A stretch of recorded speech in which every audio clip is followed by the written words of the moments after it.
जय हिंद. माझं नाव ऋषिकेश स्वामी. मी भारतीय जनता पार्टी कामगार आघाडीमध्ये शहर पदावरती महासचिव पदावरती मी कार्यरत आहे. गेल्या अनेक वर्षापासून जातीचे दाखले आणि त्या संदर्भात ज्या काय तरतुदी आहे त्या मी माझ्या पद्धतीनं शासकीय पद्धतीनं पार पाडत असतो.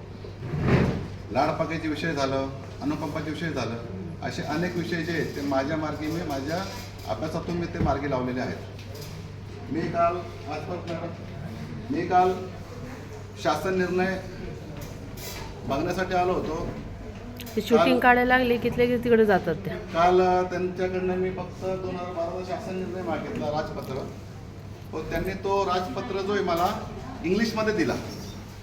आता आपल्या राज्याची भाषा जी आहे त्याचा जो कामकाज चालतो तो चालतो मराठी भाषेमध्ये. मग मराठी भाषेमध्ये कामकाज चालू असताना देखील कार्यालयीन भाषा मराठी असून देखील इंग्लिश दस्तावेजचा आधारे जर ह्यांनी कामकाज चालू जर ठेवलं ते कोणाला कळणार आहे का?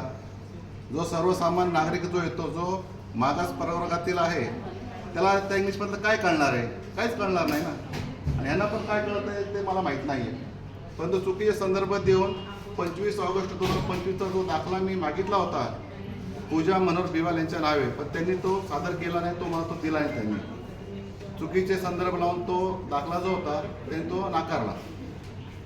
मी पार्टीबरोबर मिटिंग घेतली, सामाजिक न्यायावर माझी मिटिंग झाली. त्या मिटिंगमध्ये त्यांनी मला 2 पत्र दिले होते.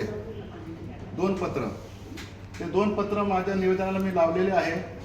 त्या पत्रामध्ये कशा प्रकारे जात प्रमाणपत्र देण्याची प्रक्रिया आहे आणि कशा प्रकारे तो अर्ज सादर करावा अर्जदारांनी, ती पूर्णतः माहिती मला पार्टीने आणि सामाजिक न्याय विभागाने दिलेली आहे. त्यामध्ये 2012चा जो राजपत्र आहे त्याचे पूर्ण संदर्भ मी मागितलेल्या माहितीमध्ये त्यात त्यांनी दिलेला आहे. आता ह्यांच्याकडं इंग्लिशमध्ये दस्तावेज उपलब्ध आहे.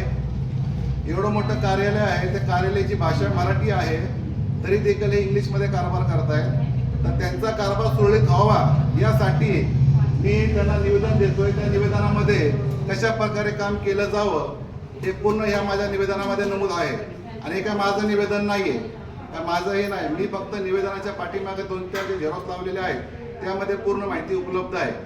यांच्याकडे उपलब्ध नसल्यामुळं म्हणतात ना, शोकांतिका अशी की ते द्यायची वेळ मला आता आलेली आहे. आणि त्यामध्ये मी नमूद केलं, जो अर्जदार ज्याला काही कळत नसेल कशा प्रकारे अर्ज करावा, तर ज्यावेळेस हे अर्जदाराकडे येतात तर ह्यांनी ती PDF काढून ठेवावी आणि ती PDF त्या अर्जदाराला द्यावी. एवढीच फक्त यामध्ये मी विनंती केलेली आहे की एखादा गरजू जर आला मागासवर्गीय आणि त्याला नियम जर माहीत नसतील तो इंग्लिश तर त्याला काय कळणार नाहीये आणि हे पण काय समजावून सांगणार नाहीये. तर त्यासाठी मी इथं माझ्या निवेदनासोबत ते संपूर्ण दस्तावेज मी जोडलेला आहे. कशा प्रकारे कामकाज चालतं जात प्रमाणपत्राचं ते यामध्ये नमूद केलेलं आहे. आणि ते यांनी ते PDF काढून त्या मागासवर्गीय अर्जदारांना द्यावी अशी मी यांना विनंती करतो. आणि इकडं मी हे सबमिट करतो. आणि काही दिवसांनी परत मी चौकशी करणार आहे की यांनी ती PDF कोणाकोणाला पाठवली का नाही पाठवली, कारण ही महत्वाची PDF आहे. आणि जर ती PDF काढवली, त्या मॅडम आता चाललेत ना तिथं, त्या मॅडमनी दिलं होतं इंग्लिशमध्ये फायदा होईल. तर चाललं तिकडं आतमध्ये. या चाललंय त्या गेल्या बघा खाली. त्या घ्या.